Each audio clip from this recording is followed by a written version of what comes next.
Okay, so thanks very much for coming, everyone. As you'll see on the screen, it actually says my name. My name's Adam. I am one of the careers consultants as part of the careers team. This session, it's going to take anywhere between 30 to 45 minutes, roughly something like that. And as you can see on the screen, it's called Job Hunting Life Hacks. Now, this is a little bit of a different session in that the idea of tonight, is to teach you guys how to actually look for a job, which for some of you, potentially you're new to the UK or just new to job searching in general. That kind of makes sense. For some of you, maybe you're not sure how that would be useful. You just think, well, I'll apply on Indeed and that's how it goes, right? This session is to take the sting out of job searching, because depending on what your experience of it is like, it might be that you find it really easy, but more likely it can be a bit of a difficult process. And what I'm going to do is sort of take the job search process and examine each individual part of it and try and make it as easy as possible so that you are getting the most out of each part. Now, just some housekeeping rules. If you could all keep yourselves muted so as to avoid any crosstalk, just because it can interrupt the flow and it can be difficult to hear people if they're all talking at the same time. If you do have any questions, though, please do put them in the chat and I'll get to them at various points where we just take a bit of a natural break. I have started recording the session. You will get both the recording and the slides to this session, so don't worry too much about taking notes, okay? The only thing I need you to do before we do get started is if you could scan that QR code for me, please. What this allows me to do is first register your attendance so that I can see obviously who's come, and then make sure that I can send you the slides, the recording. It's a way of us making sure that we get through to you, basically. I will be showing this at the end, so if it doesn't work for you straight away, that's absolutely fine, but I'll just give you a few seconds to scan the QR code. Just to note, while you're doing that on pace as well, I am going to try and keep it at a pace that's easy to follow. I have a tendency to lose my voice, which is why I've got a drink here, so I'll be stopping at various points to just take a drink. I hope that doesn't seem too odd, but otherwise, yeah, I struggle to talk after about 20 minutes. Okay. Right, let's get started then. So what is the aim of this session? I've already explained it a little bit, but there are three key things that I am trying to get you guys to do throughout this workshop. The first is to think differently when you are looking for a job. Think differently about the whole process, okay? The reason is, as I'll sort of expand on in a minute, most people, whether they're students, whether they've been in their career 10 years, whether they're even senior executives, they tend to do pretty much the same thing and think about job searching in the same ways. I'm going to talk about why that's maybe not the most effective way of doing it. We're also going to look at what the most productive ways to look for a job as a student or a graduate actually are, the things that are going to get you the most bang for the buck, the best return on investment. And I'll be using that phrase a little bit, that idea of return on investment. You are going to be spending, in theory, quite a bit of time on this process. I want you to make sure you get the most out of that time that you spend. And lastly, I'm going to give you some practical things that you could do after this session is finished straight away that will make you that little bit more effective when it comes to looking for jobs. Now, like I say, if you've got any questions as we go through, please do put them in the chat. I might not get to them straight away, just so as not to mess things up too much, but please do put them in the chat and I'll get to them as and when we can. So, couple of things, five things to think about. First of all, what I would consider a job seeker, so someone who's looking for a job, whoever they are, they pretty much do exactly the same thing, whether times are good or bad, whatever sector they're working in, whatever industry they're working in. The problem with that is that employers will change their behavior quite dramatically. It might be they'll change their behavior depending on how many candidates are actually in the market versus if they've got too few candidates. It might be that they're in a completely different sector. Can different sectors work very differently? The other thing to think about, not all employers are the same. So a company will act very differently if it's a large employer versus whether it's a small employer. They work very differently, right? Which means that if you just pick one method of job hunting, whether it's I'm just going to use Indeed, or I'm just going to use LinkedIn, or I am just literally going to, I don't know, go up to randoms in the street and ask them for jobs, which is something you can do, not something I would recommend, but we'll get to that later. If you just pick one of those methods, then the likelihood of you getting a job is going to be significantly reduced.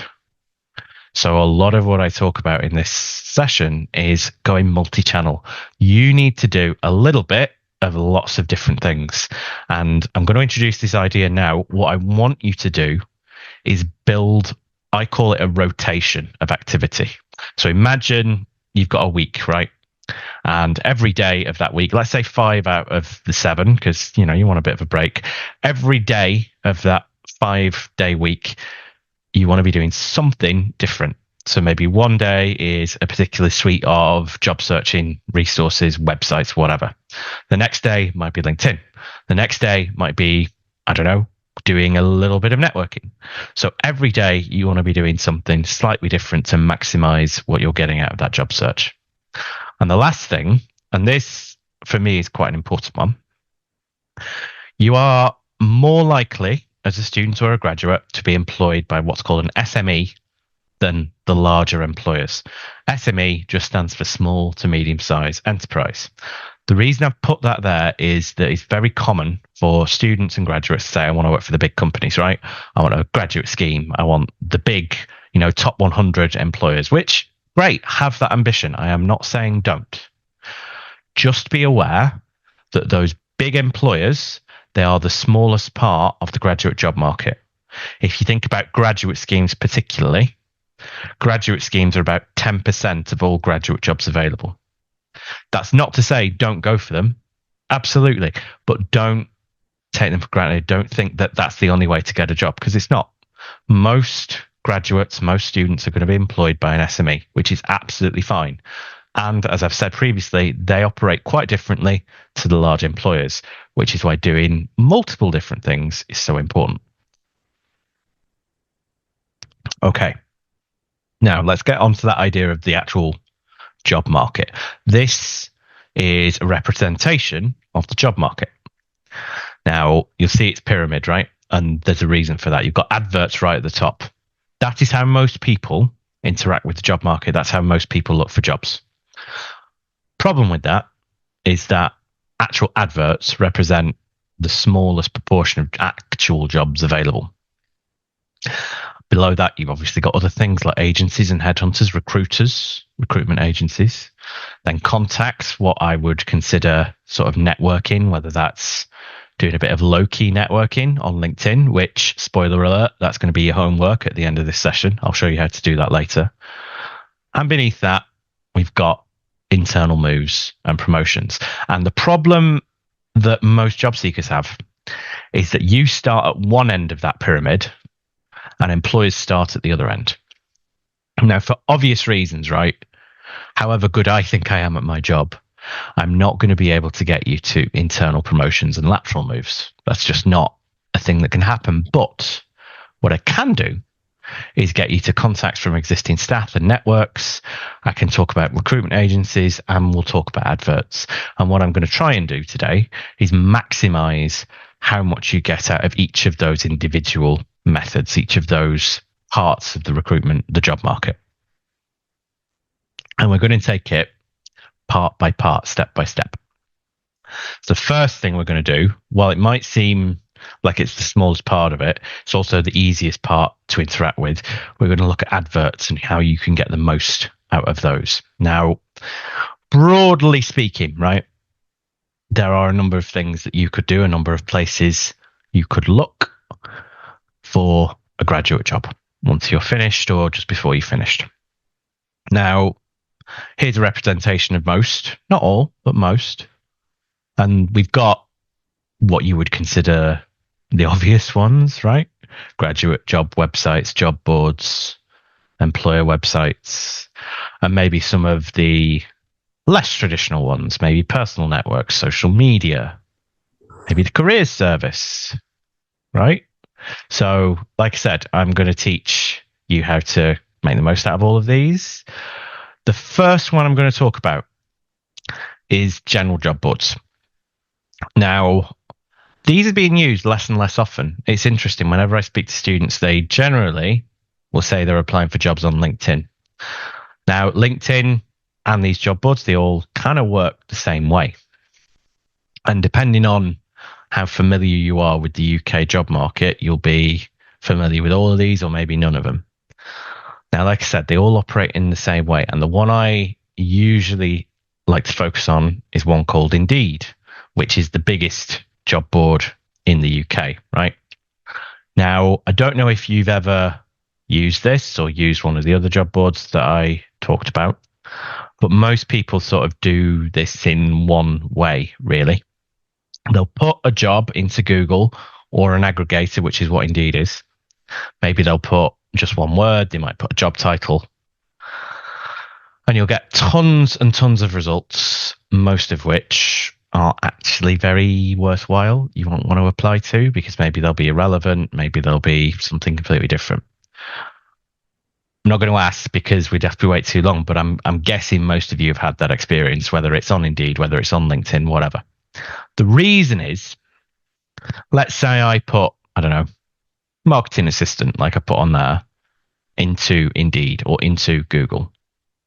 What that will do is, because it's just a search engine, all it does is look for everything with the word marketing in, everything with the word assistant in, and vomit it up on the screen, which is useful in a sense, but it only goes so far, right?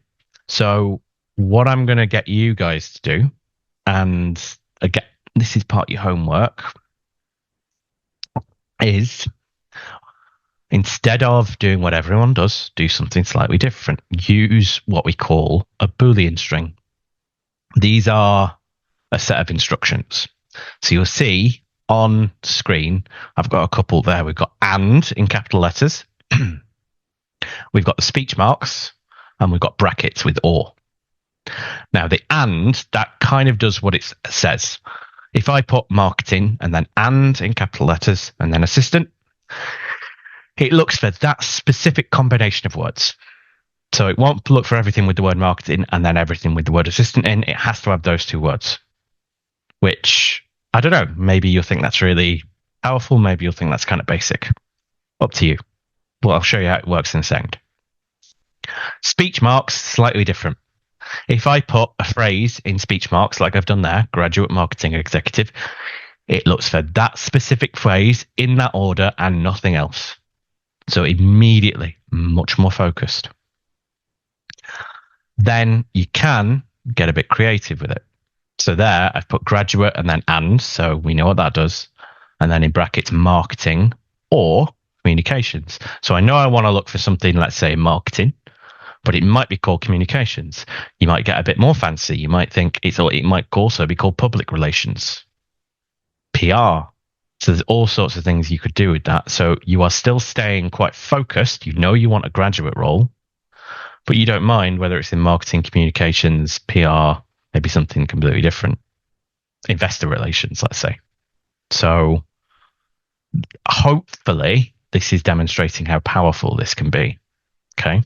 Now, like I said, you will get the slides, so don't worry too much about making notes of all of these, but here is your cheat sheet.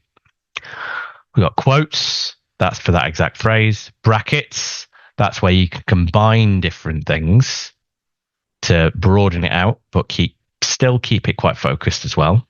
And, or, kind of do what they say, and not. So if you find that you are coming up with a lot of things that you don't really want, you aren't particularly interested, maybe you don't want to be a manager, you can exclude things like that. And to show you how powerful this can be, so on the right hand side, I've done what everyone does. I've put marketing in.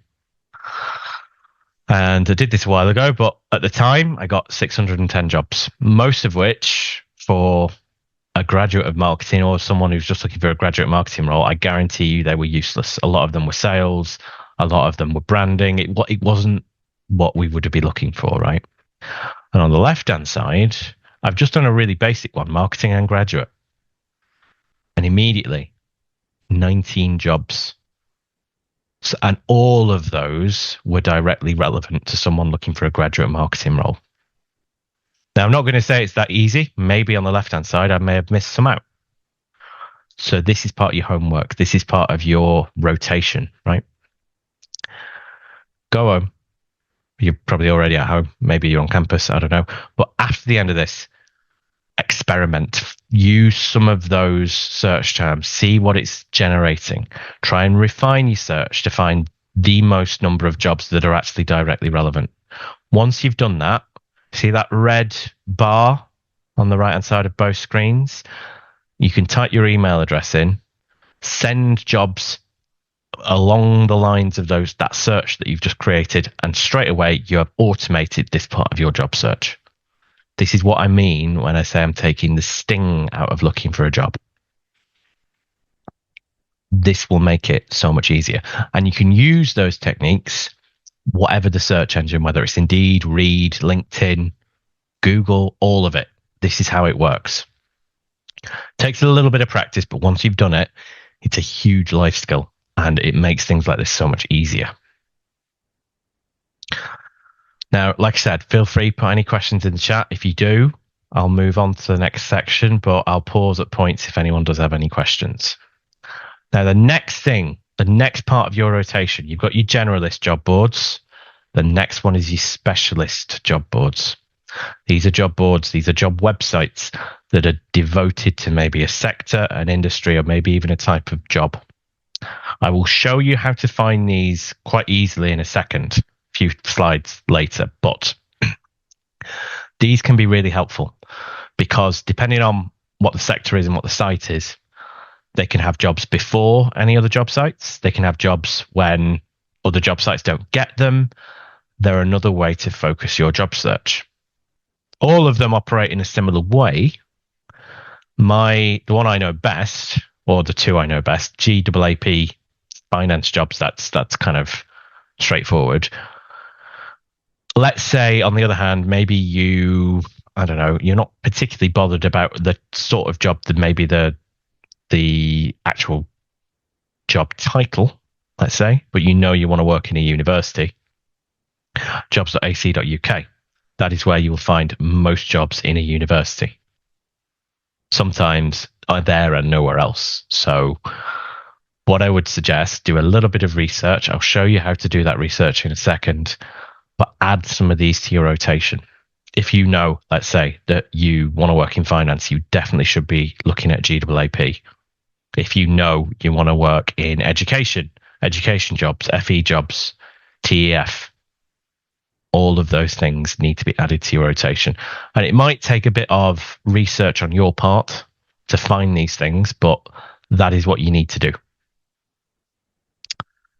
Then the next thing, and this is where you do get really focused, you want to look at employers' websites, their own websites, right?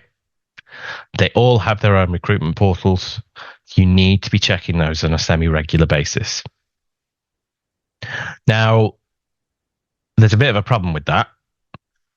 If we think back to what I was saying at the top, you are, I would think, relatively easily going to know what the big employers in your sector are. It's easier to find that out. But the SMEs, the smaller organizations, smaller employers, that's quite difficult, right?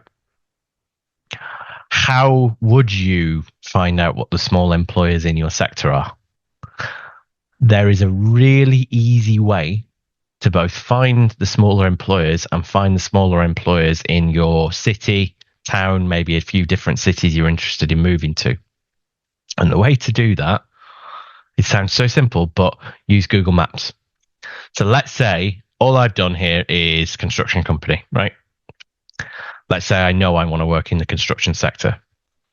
Put construction, Manchester, into Google, switch to maps, and immediately you have a list for all the construction firms in and around Manchester. You can do this for obviously any city, any region, any country. And what I want you to do is build a target list by doing this. Build a target list of organizations in a sector, in an industry that you would want to work for. Obviously, you need to have that idea in your head, the sort of industry you want to work for. We can help with that, but maybe in a separate one-to-one session, not here. But once you've got that, you can then do this. And it becomes a really good way of focusing your job search. You could even research these individual companies and think to yourself, do I actually want to work for these people? If the answer is no, get them off your list. This is a really good way of, like I said, focusing your job search. And depending on your situation, let's say you want to work in London, or let's say that you want to work for an organization that can sponsor international students because maybe your graduate visa runs out in a couple of years, then you know that you need to build that target list of companies that can do that. And this is a way to start that process. So that's going to be the next part of your rotation. We've had general job boards, we've had specialist job boards, then we've had individual organization websites. The next thing that you need to add to your rotation is graduate job boards. Now, there are lots. The two that I know best, the two that I think are probably the most, what would I say? Probably the biggest, most useful. First is Prospects. Now, Prospects are not just a job board. They do have jobs that they advertise, and some of them can be quite good. However, Prospects is your route to all sorts of other information. It is, I describe it as a student and graduate's Bible, right? It's a treasure trove of information.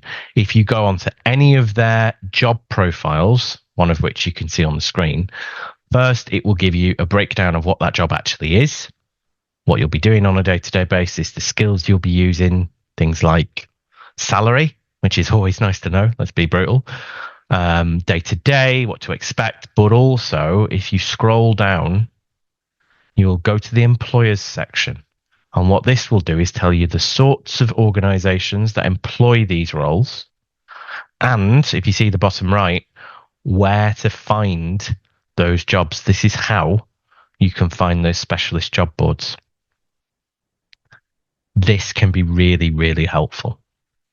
So it's definitely something you need to be adding to your rotation. Just at the start of your job search, you want a particular type of job, find it on here. Where can you find those jobs? And then the next one that I want you to add to your rotation is target jobs. This is the biggest graduate job website in the UK. You'll see a lot of grad schemes on there, but you'll also see a lot of SME graduate jobs on there. Can be really useful.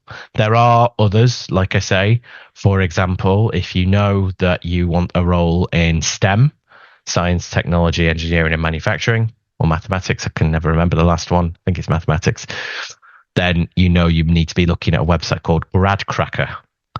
However, that will also be on Prospects. It will be able to point you in the direction of GradCracker and others, but these are your main two. That's your rotation. And Prospects will also point you in the direction of potentially some recruitment agencies. And I do want to talk a little bit about recruitment agencies. I take a bit of a nuanced view to recruitment agencies, partly because I used to work in one.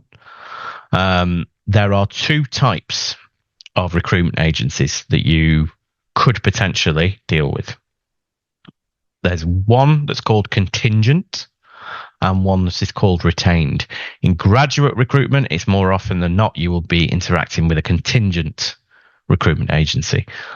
The way these work is they are only paid by an organization if they find someone for a role, if the person they found is recruited. A retained agency is slightly different. They usually are paid X number of £100 a day. For, let's say, 10 days, they have to produce what's called a long list of candidates that they think fits that role. They submit that, and then the organization chooses those candidates that is going to then take forward to interview. The reason I'm telling you this is because they both work in the same way, in the sense that they only get paid to find someone for the employer. They are not working for you. They have no real incentive to find you a job. So, for that reason, you cannot place all your faith in them. And you've got to treat them with a degree of, I would argue, skepticism. They can be useful. I'm not saying don't use them, but don't rely on them. The reason is you are only useful to them if you are a fit for the specific role they are working with at the moment. They will quite often, and for obvious reasons, they'll say, yeah, we'll get your CV. If anything comes up, we'll keep you in mind. But then I promise within a couple of days, they'll have forgotten about you because they're human and they're moving on to the next CV that they think is relevant to the role they're going for. So if you are going to interact with them, and yeah, I definitely do, but be proactive. Telephone them regularly, ask for updates, say, have you got anything? This is part of your rotation, right? Every couple of weeks, pester them. Have you got anything available? Is there anything that's come up for which I might be relevant? Like I say, still useful, but you've got to use them in the right way and do not rely on them. And that kind of goes for every part of your rotation, right? You don't want to rely on one specific part of everything you're doing over all the others. Now, the last thing before I get on to sort of the hidden job market, the other parts of that pyramid, right? If you are doing this right, you will be applying to quite a few jobs. I'm not going to say you need to be applying for like 10 every week because these applications, they take time, they take effort. If you do that, you will get burnout. You will just burn out and you will start getting really frustrated. So don't do that. Aim for something a bit more realistic between, let's say, 3 and 5 a week, I reckon, as a sort of starting point. You'll be putting effort into those, but that will still amount to quite a lot. And what I want you to do when you are doing this is keep an application diary. Keep a record of what you're applying to, which would be good. Even better, if you could record where you found that job, what the actual job was, a link to it, how you applied, maybe the deadline, and then what the outcome was of that application. Did you get rejected after the first application? Did you get through to interview, but then didn't get much beyond that? Did you get to assessment center and then the assessment center was the bit what let you down? The reason I want you to do that is because quite often I see graduates on a sort of weekly basis, right? And they're coming to me saying something like, I've submitted X number of applications and I'm not getting very far. And I'll have to dig down a bit because what does that mean? Do you mean that you are applying to things, but you're not hearing anything back? That generally means that your applications need work, that you need someone to review them. Maybe you are emphasizing the wrong things or not articulating your skills right. That is a different problem to someone who is getting loads of interviews, but then not getting further beyond that. Maybe then it's something to do with their interview prep or not being able to answer questions correctly, or maybe they're just, again, emphasizing the wrong things. That is much more difficult to diagnose for me, but obviously for you as well, if you don't have this information. I know it's a lot of work. Job hunting is. This is why I work to try and take the sting out of it, but this will do you no end of good.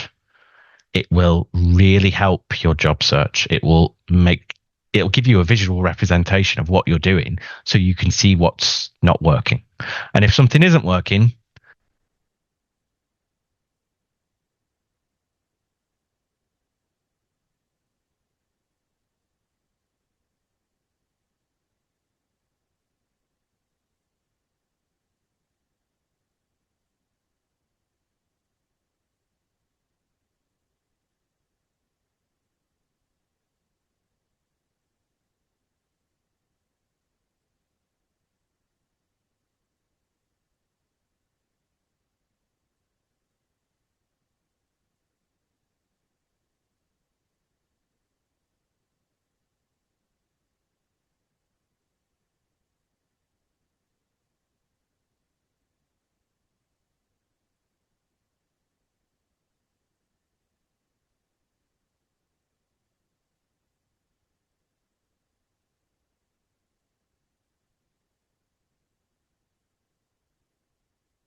Okay, can everyone hear me now? I should be coming through. Sorry about that, everyone.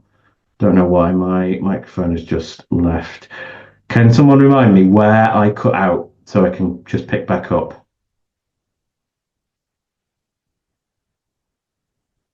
End of the last slide. Okay, cool. So we've just gone through application diary. Good. So we've not lost too much. Thank you for that. So hidden job markets. This is all the stuff that maybe isn't advertised. This is slightly more challenging to interact with for obvious reasons. You don't know that there's anything there to interact with. However, there are a few things that you could do that I would suggest. And it's mainly these four things on the screen. First of all, we want to have a clear goal in mind. What are you trying to achieve? So for me, that is, do you know what it is you want to do? Do you at least have a direction of the type of job you want or the sector you want to work in? You need that sort of goal in mind. Now, I'm not going to cover how to sort that out now because simply don't have time.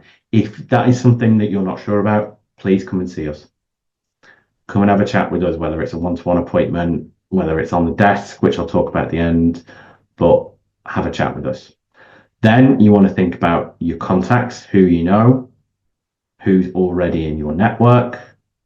Then usually you want to think, okay, how do I find the right people? Maybe they're not already in my network. How do I find those people? And finally, you want to think about asking the right questions. And I'll go through each individual part. So, first thing, you need that clear goal. What job do you actually want?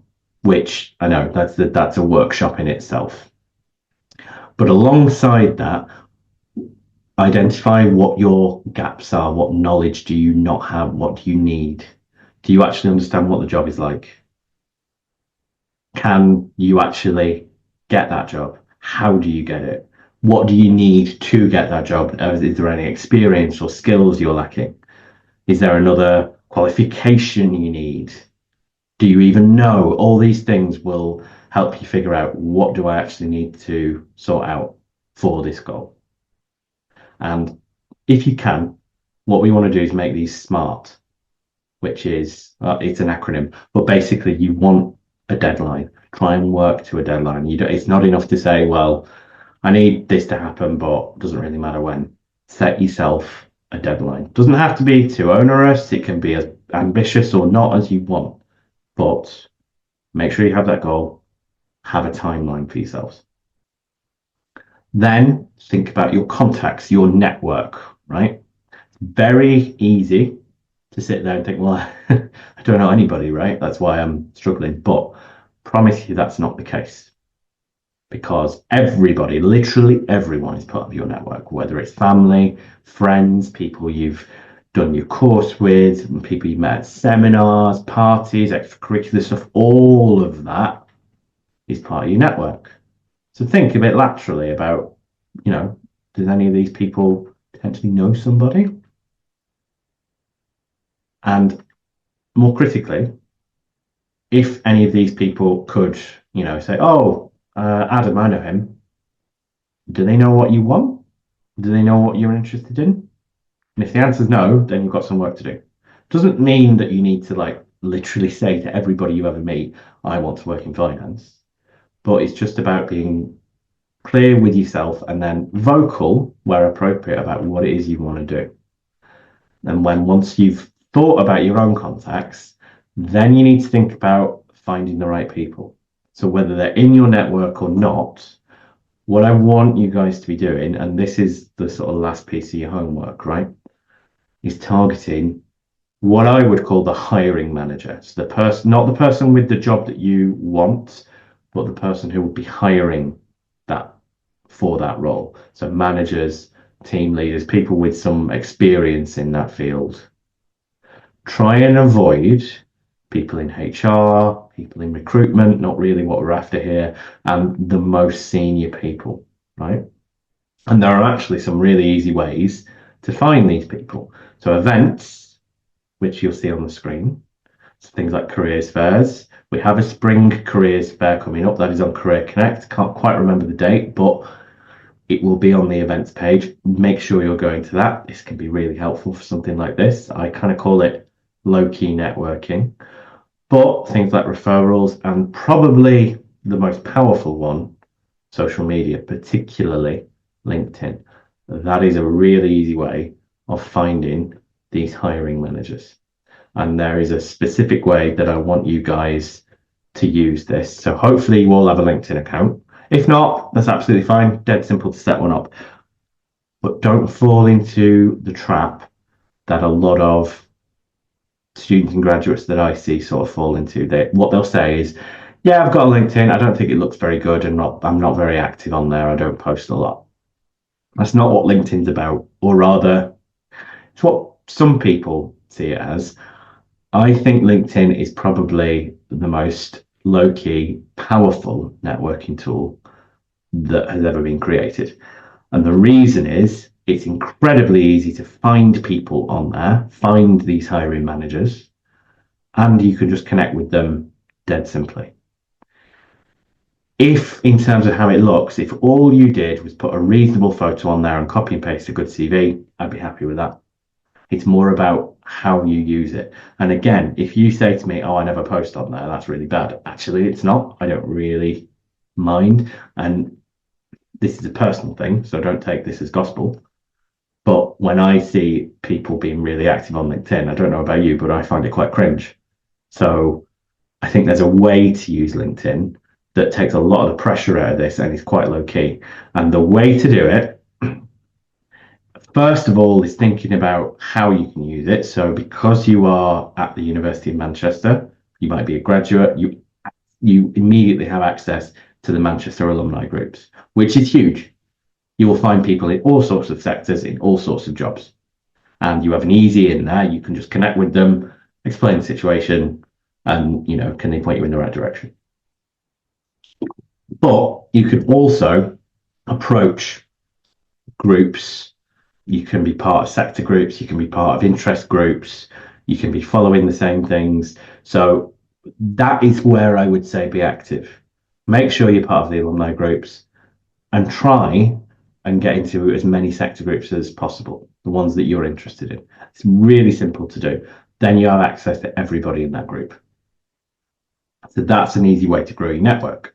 What you can also do is use alumni search. So this is a search you can use to just say anybody who did my course, where they ended up. So that's really useful for research purposes, right? You can get a sense of where people end up that did your course. That's just a simple thing. You can also then connect with any of them. So immediately you're getting access to lots of people, some of whom are going to be in really interesting positions and are going to have a lot of potentially really helpful advice. But there is a specific way that I want you to approach these people. So when you are connecting with them, it will always give you the option to write a little message. I would always say do that. Don't leave the standard message in. And this is where it might get a bit nuanced.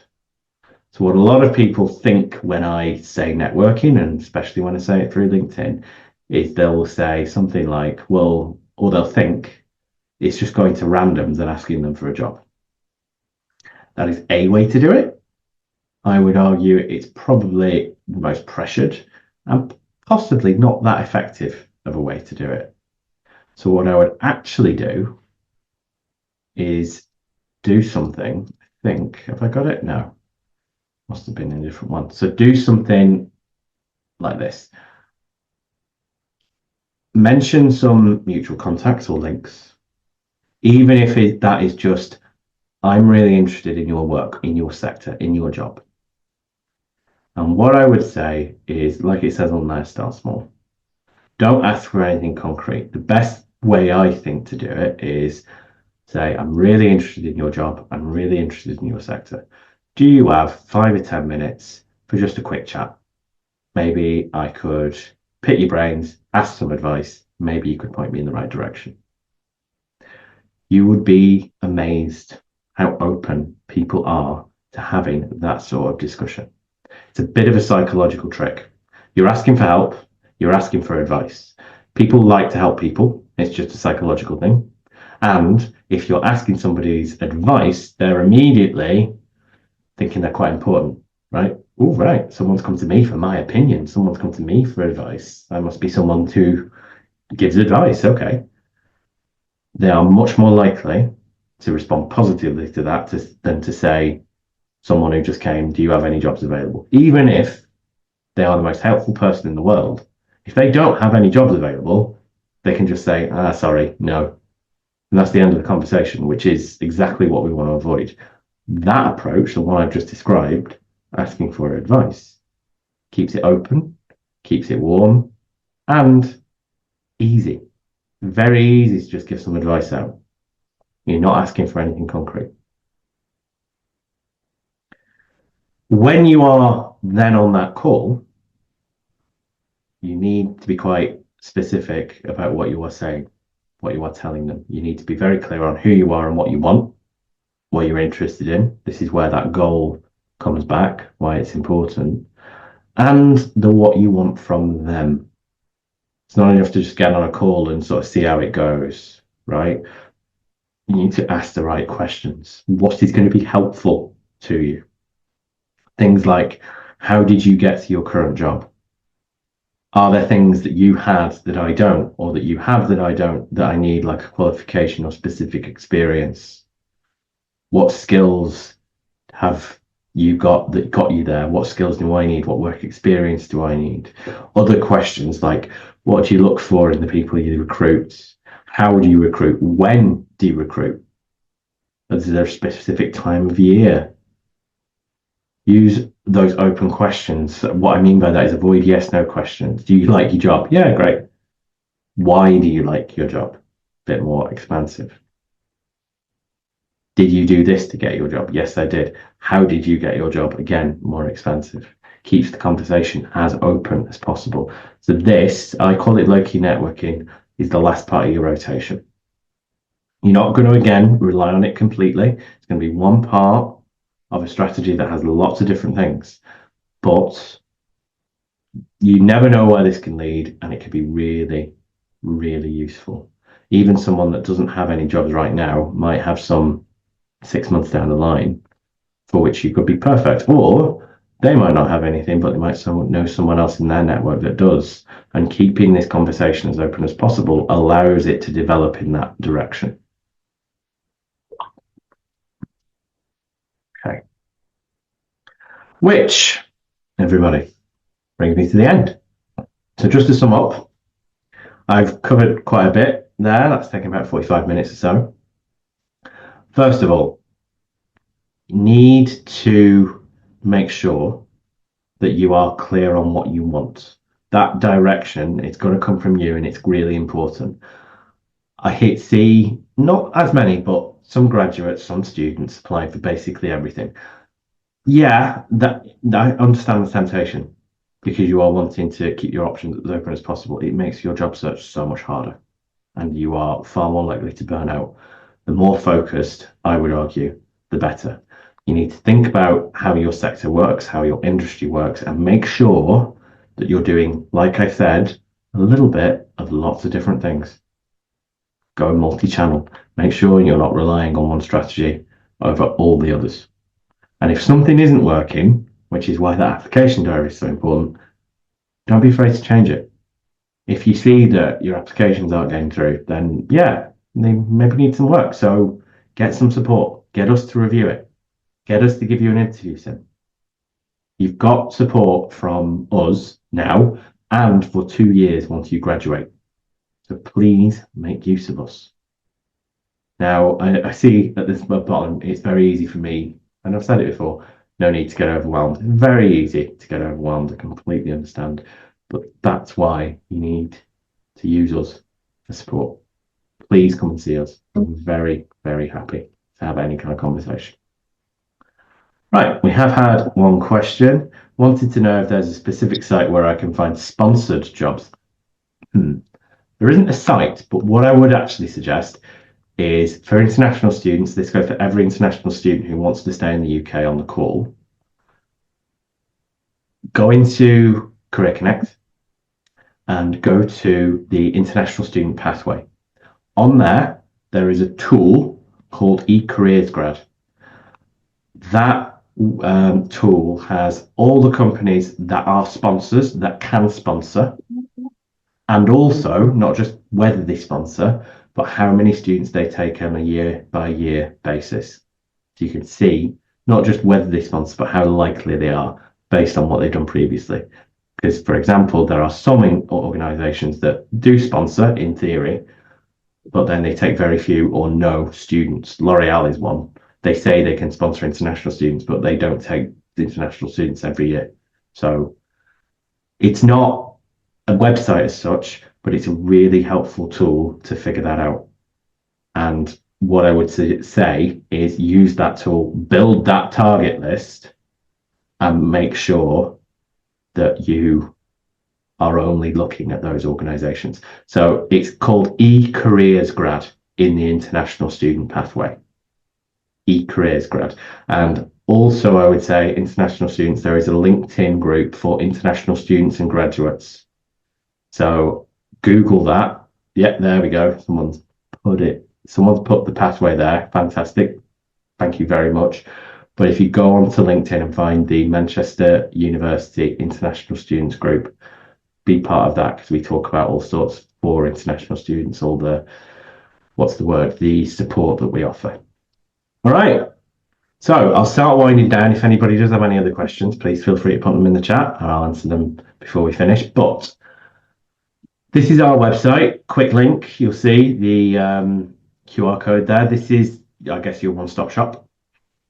This is where you need to be going first for any questions you've got. It might point you to another part of the service, Career Connect, the pathways, all that sort of stuff. This, if you've got any sort of quick questions first, this is where you need to go first. Sorry, someone's unmuted themselves and not realised. Next, if you have any quick questions, so you just want to talk to someone without necessarily booking an appointment, this is the atrium. Some of you might be aware of it. It's in University Place. This is where between 10 and 4 every day, my team are available for any kind of career related question, whatever it is. We might point you again to another part of the service. We might suggest a workshop or an actual appointment. But if you just want to talk to someone, just need a little bit of advice, come and see us. Between 10 and 4 every day, do not need an appointment. If you can't get to us for whatever reason, maybe you're a graduate and you're not in Manchester anymore, or maybe it's the holidays or whatever, on Career Connect, you can also submit questions. That again will go straight through to my team and we'll get back to you, usually within the next 24 hours, at the very latest within the week. But honestly, we're really quite responsive. So if any of this is going to help, again, please come and see us. And that, ladies and gents, is pretty much it. I'm going to stop the recording now.